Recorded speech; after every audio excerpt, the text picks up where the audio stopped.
Magandang umaga sa lahat. Kami ang pangkat 2 at ang gagawin natin ngayon ay ang teaching demo. Okay, let's start. Magandang umaga mga bata! Magandang umaga po, teacher. Bago tayo o bilang panimula sa ating talakayan ngayon, maaari bang tumayo ang lahat para sa ating panalangin? Sa ngalan ng Ama, ng Anak, ng Espiritu Santo. Amen. Our Father in heaven, Holy be thy name. Thy kingdom come, thy will be done on earth as it is in heaven.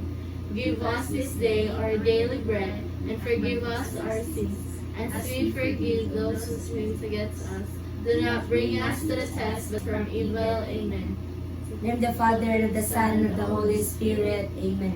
Again, magandang umaga mga bata! Magandang umaga po, teacher. Bago kayo umupo sa inyong upuan, maaari bang tingnan muna ninyo ang inyong sa ilalim ng inyong upuan kung meron bang basura. At isaayos rin ang inyong upuan base sa inyong unahan. Kung ito'y maayos na, maaari na kayong umupo. Salamat po, teacher. Okay. Ang ating gagawin ngayon ay tatawagin ko muna ang iyong pangalan. Okay. If your name was called, say present. John Rachel Fernandez. Siliote. Present. Okay, wow! Ako'y napasaya nyo ngayon dahil walang absent. Ang ating, bago tayo magsimula sa ating talakayan, ibibigay ko muna kayo kay Teacher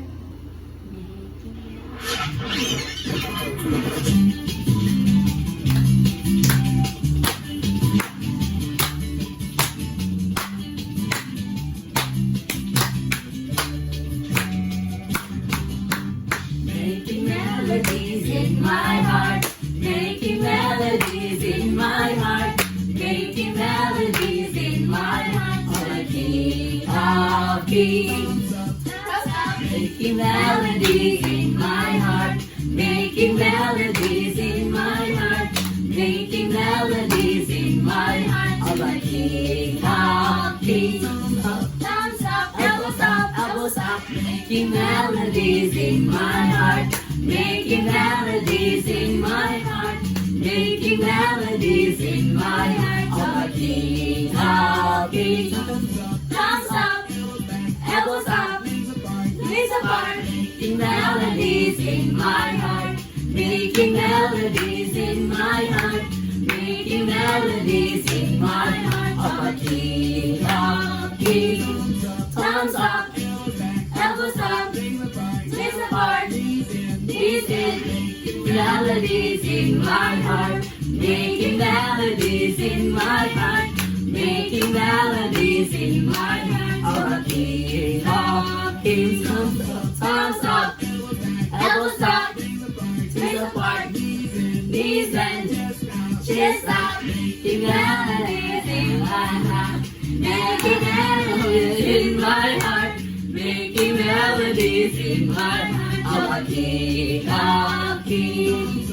Thumbs up, elbows back, knees apart, knees bent, chest out, head back, making melodies in my heart, making melodies in my heart, making melodies in my heart, all the King of Kings.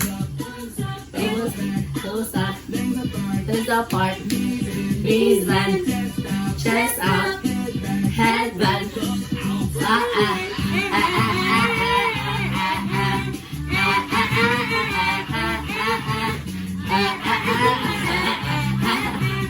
King of Kings.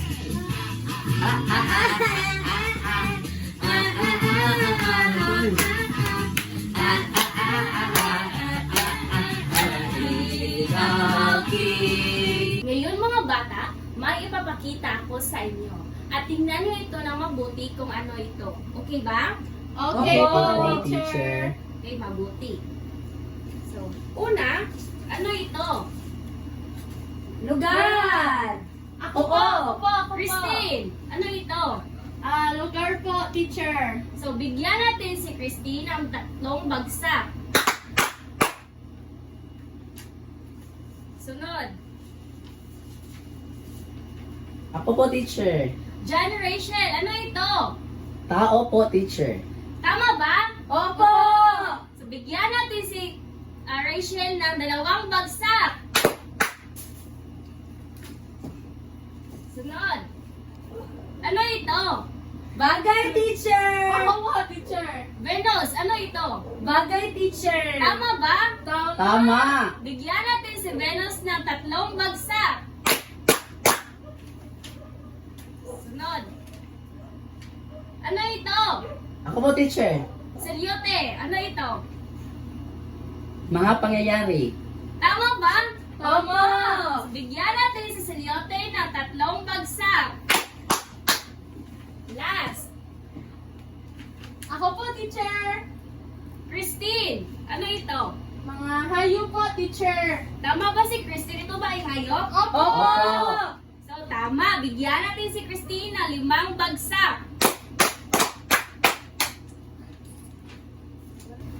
Ngayon, naiintindihan niyo ba kung ano ang nakaraan nating tinalakay mga bata? Opo. Teacher. Ngayon, kung naiintindihan niyo, ano nga ba ang mga uri ng panghalip? Naiintindihan niyo ba ang mga uri ng panghalip? Opo. Sige, ngayon, magbibigay ako ng mga pangungusap at dapat ninyong tukuyin kung ano ang uri ng panghalip ito. Nag-iintindihan ba tayo? Opo! Sige. Unang pangungusap. Ito ay ginagamit upang tumukoy sa mga tao o bagay na nagsasalita. Ako, teacher. Diyan. Panghalip na panahon. Magaling, bigyan ng 2 bagsak. Pangalawa, ito ay ginagamit upang magtukoy ng isang tao o bagay na layong magtukoy sa isang kilos o aksyon. Ako, teacher! Sige, Venus. Ito ay panghalip na pamatlig. Bigyan ng isang bagsak si Venus. Pangatlo, ito ay ginagamit upang magtanong tungkol sa isang tao, bagay, lugar, o uri ng kilos. Yes, Jara? Panghalip na pananong, teacher. Bigyan ng 3 bagsak si Jara. Magaling! May inahanda ako na isang kwento na ang pamagat ay ang malusog na mga bata. Mga mag-aaral, basahin yun lamang ito. Ang Malusog na mga bata. May 2 bata na sina Cindy at Daniel. Sila ay masigla dahil umiinom ng gatas araw-araw. Napakasaya ng magulang nila dahil pareho silang malusog. Napansin ni Daniel na mas matangkad siya kaysa ni Cindy. Salamat mga bata. Ano ang inyong napansin sa chart na ito? May nakasalanggoy, teacher! Tama, ito ay Masigla, napakasaya, malusog, mas matangkad. tama. At ngayon, tatawag ako ng isang estudyante na para makabuo ng pangungusap. Una, La Torza, masigla. Si Jan ay masigla na bata. Tama. Bigyan natin siya ng 3 bagsak. Pangalawa, para.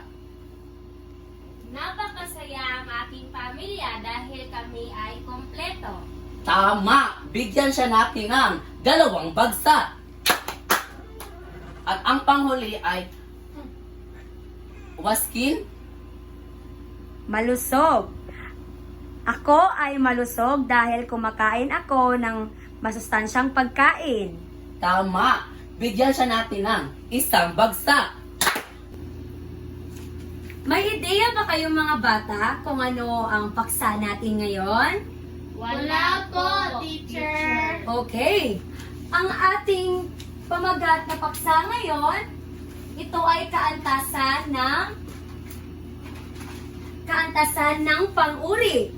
Ang mga pang-uri o adjectives ay salitang nagbibigay turing o naglalarawan sa isang pangalan o panghalip. Ito ay nagsasaad ng uri o katangian ng tao, bagay, hayop, pook o pangyayari. Ang pang-uri ito ay naglalarawan ng pangalan. Di ba ang pangalan ito ay pwedeng sa pangalan ng tao, bagay, lugar o pangyayari. At also sa panghalip. At ang kantasan ng pang-uri ay may tatlong uri ito. At ito ay ang mga lantay na pang-uri, pahambing, at pasokdol. Dumako naman tayo sa unang pang-uri. Ito ay Lantay na pang-uri. pakibasa.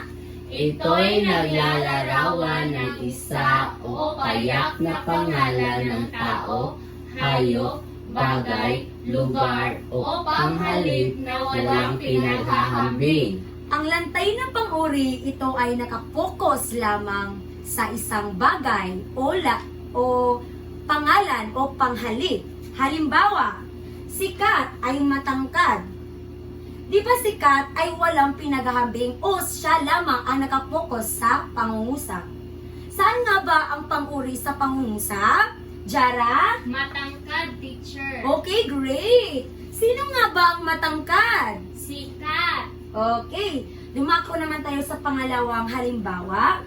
Ang puno ay mataas. Saan nga ba ang pangungusap na pang-uri, Christine? Mataas, teacher. Ano ang mataas, Christine? Ang puno, teacher. Okay, very good. Naintindihan ba ang lantay na pang-uri? Opo, teacher. Magbigay nga ng halimbawa, Langga Rachel. Ako ay matangkad. Okay, siya daw ang matangkad. Ito ba'y tama? Opo. Okay, sino nga ba ang matangkad? Si Rachel. Okay, very good. Naintindihan nyo nga. Dumako naman tayo sa pangalawang pahambing. At pangalawang pang-uri pala, ito ay pahambing. Pakibasa, pahambing na pang-uri. Ginagamit ito sa pagtutulad ng dalawang pangalan, tao, hayop, bagay, lugar o panghalip. Ang pahambing na pang-uri pala ay ito ay pinaghahambing ang dalawang bagay. Ito ay pwede ring pangalan ng tao, bagay, hayop, lugar o pangyayari. Di ba sa lantay is nakapokus lamang sa isa? Opo. Sa isang tao or bagay? Opo. O sa panghalip? Dito sa pahambing ay naghahambing siya sa dalawa. Ito ay pangalan ba? Tao. Halimbawa, ay hindi muna. Tumako muna tayo sa dalawang uri ng pahambing. Ito'y pahambing na magkatulad at pahambing na di magkatulad. Tumako tayo una sa magkatulad. Pakibasa.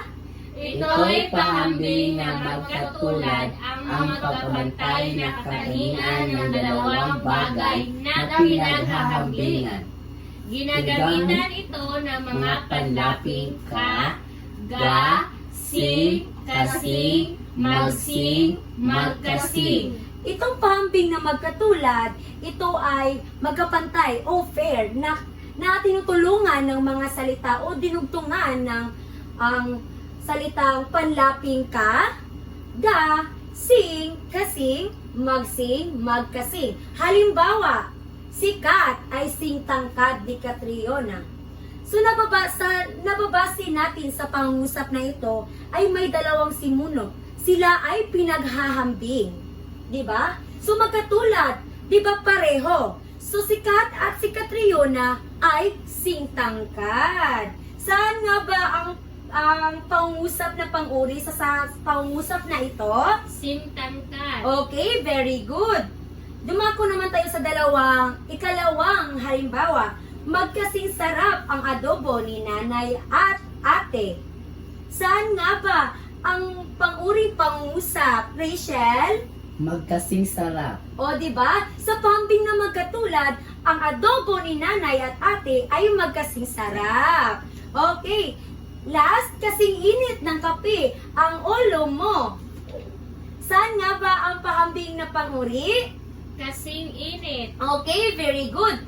Ang init ng kape at ang ulo mo ay kasing init. Ano nga ba mababasa inyo kapag umiinit ang ulo ng isang tao? Kung ito ay galit. Very good. Pumunta naman tayo sa ikalawang uri ng pahambing. Ito ay di magkatulad.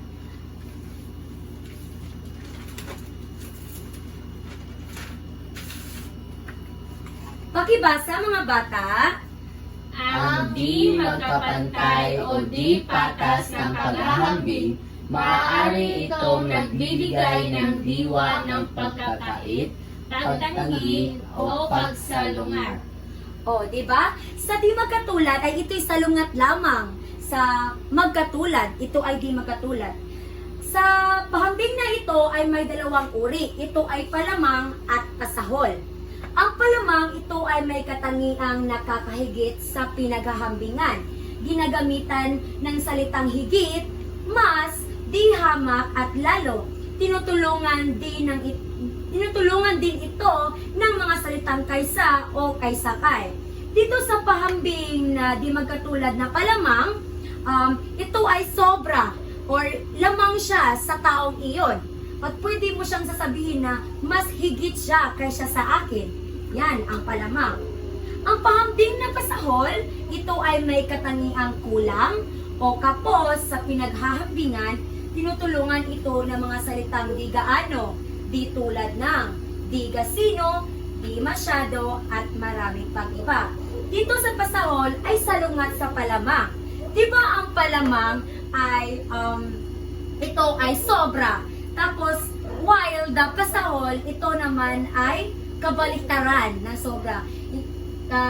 Sabihan natin na hindi gaano or hindi gaano maganda or ganyan. O, halimbawa, sikat ay di hamak na matangkad kaysa kay Catriona. So sa sa pahambing na pang-uri, may dalawang simuno dito, sikat at si Catriona, di ba? So pinaghahambing ang dalawa. At sa ating nababase, may dalawang panlapi or binagamit ng salita na dalawa, di hamak at kaysakay. Di ba mga napapansin natin? So anong nga bang uri ng di magkatulad ang di hamak? Di hamak, di ba? Di tulad ng, di gasino, di gaano. Ito ay pahambing na pasahol. At tinutulungan siya ng salitang kaysakay. Naintindihan ba mga bata? Opo. Masyado ba akong mabilis? Hindi naman po. Okay. Kung may question kayo, maaari kayong magtanong kay teacher dahil sasagutin niya ito, okay? Opo. Okay, dumako pala sa ating ikalawang halimbawa. Higit na masarap ang adobo ni nanay kaysa kay ate. Di ba, pinaghahambing ang adobo ni nanay pala at kay ate, di ba? Pero, mas masarap daw ang adobo ni nanay kaysa kay ate. Ano bang uri na pahambing na di magkatulad ang higit na? Ito ay pahambing na palamang. Very good. Dumako tayo sa last na example or halimbawa, mas mainit pa ang ulo mo kaysa kape. Di ba dito ay pinaghahambing ka sa isang bagay o ito ay kape at ikaw ay tao. So mas mainit pa ang ulo mo kaysa kape. Saang pag-urip at panghambing ba na di magkatulad ang mas mainit? Rachel? Pahambing na palamang. Okay, very good. Pahambing na malamang. Kung naintindihan nyo ang ating pahambing na pag-uri, magbigay nga kayo ng halimbawa base sa gagamitan na salita. Pwede rin itong higit, mas, di hamak at talo. Pwede rin kayong gumamit ng pasahol. Pwede rin di tulad ng di gasino, di masyado at marami pang iba. Jara, magbigay ka ng halimbawa. Di masyado masarap ang pagkain namin kaysa nila kay ate. Okay. Pinaghahambing niya ang ulam niya at kaysa kay ate niya. So, mas masarap ang ulam ng ate niya. Ano nga ba ang ginagamit mo na pahambing na di magkatulad, Jaira? Ito ba'y palamang o pasahol? Pahambing na pasahol, teacher. Okay, very good. Yes, naintindihan niyo ang ating tinalakay ngayon. Pumunta naman tayo sa pasukdol.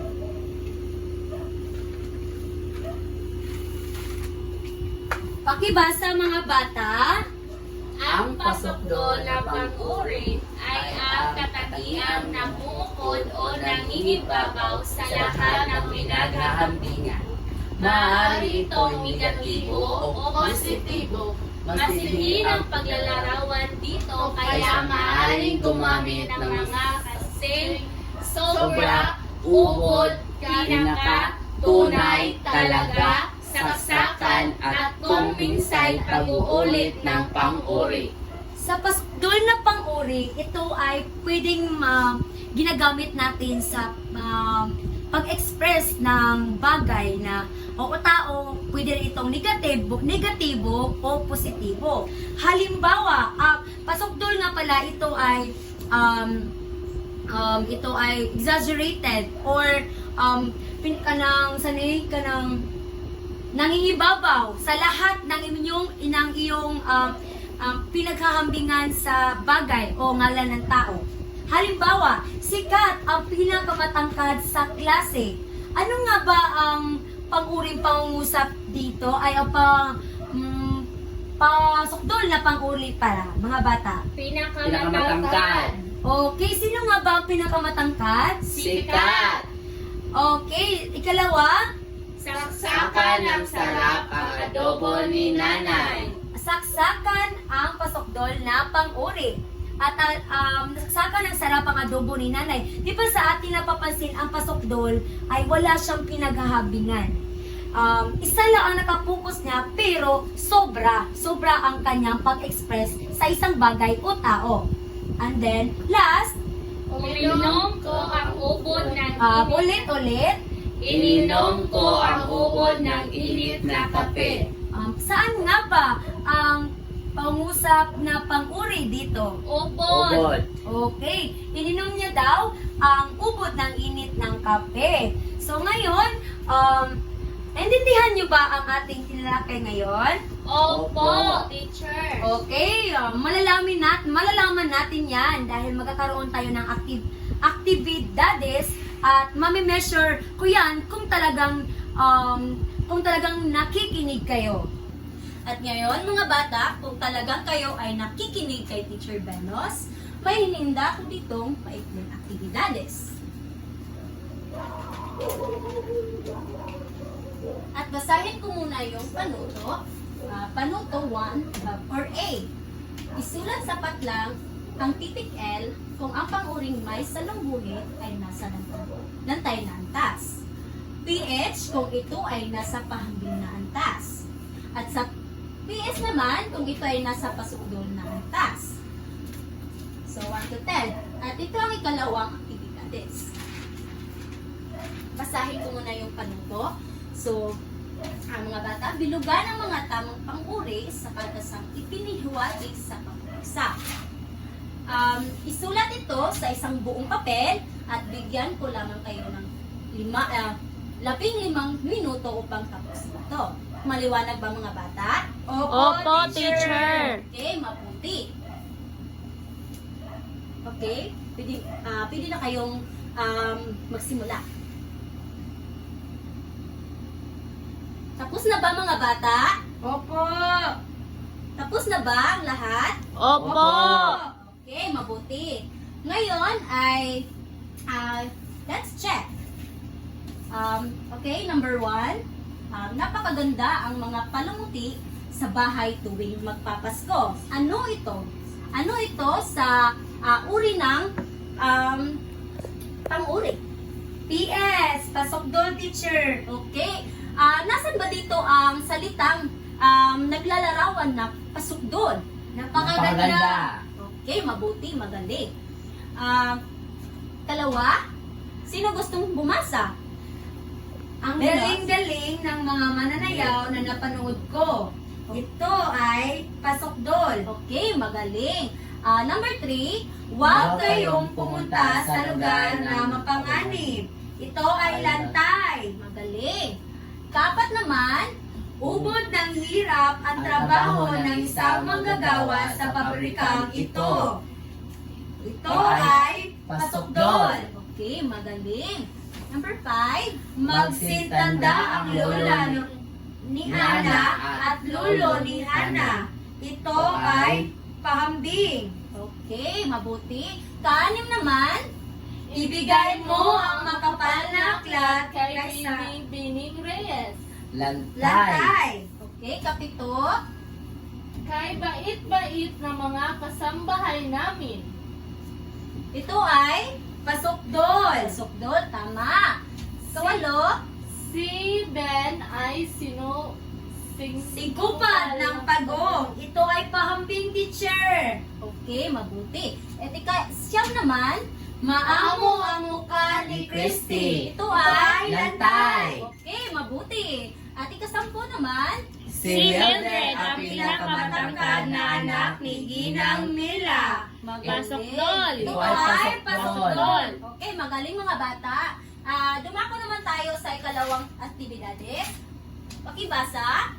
Si Mario ay mapabigay, mas mapabigay, pinakamapabigay sa kanyang mga kaibigan. Ito ay mapabigay, teacher. Okay. Number 2. Mabaho, mas mabaho, pinakamamabaho ang utot ni Sid sa lahat. Ito ay Pinakamabaho, teacher. okay, magaling mga bata. Dumako naman tayo sa number 3. Malaki, mas malaki, pinakamalaki ang tiyan ng nanay ko. At ito ay Malaki, teacher. Malaki. pinakamalaki. Okay. Number 4. Tayo ba'y pupunta sa malayo, mas malayo, pinakamalayong lugar? Ito ay Pinakamalayo. okay, magaling mga bata. Ito naman yung panghuli, number 5. Matulis, mas matulis, pinakamatulis ang lapis ko kaysa inyo. Magaling. Lahat. Pinakamatulis, teacher. Okay, magaling mga bata. Ngayon mga bata, kung naiintindihan niyo talaga kung ano ang tinalakay natin ngayon, pwede ba tayong bumalik or magbigay ako ng katanungan sa inyo kung naiintindihan niyo ba talaga ang tinalakay? Sige mga bata, handa na ba kayo? Opo! Sige, unang katanungan. Ano ang tinalakay natin ngayon? Kaantasan ng Pang-uri. Magaling, bigyan ng isang palakpak ang lahat. Pangalawa, ano ang tatlong kaantasan ng pang-uri? Ito ay lantay, panghambing, at pasokdol. Tama! Pangatlo, magbigay ng maikling pangungusap gamit ang tatlong kaantasan ng pang-uri. Ako, teacher. Sige, Si Venus ay maganda. Ito ay lantay. tama! Bigyan ng isang bagsak. Ako, teacher. Sige, John, Si Venus ay mas matangkad kay si Rachel. Ito ay pahambing. tama! Bigyan ng isang bagsak si Rachel. Sige, Jara. Si Rachel ang pinakagwapong tao dito sa mundo at ito ay pasokdol. Tama! Magaling, Jara. Bigyan ng isang bagsak. Ngayon naman, ang pang-apat na tanong. Bakit mahalaga ang paggamit ng pang-uri at ibang-ibang kaantasan nito? Ang panguri, itong katasang panguri ay mahalaga sa atin lalo na sa pagkapantay-pantay ng kasarian. For example, sa pasokdol, di ba, may negatibo o positibo.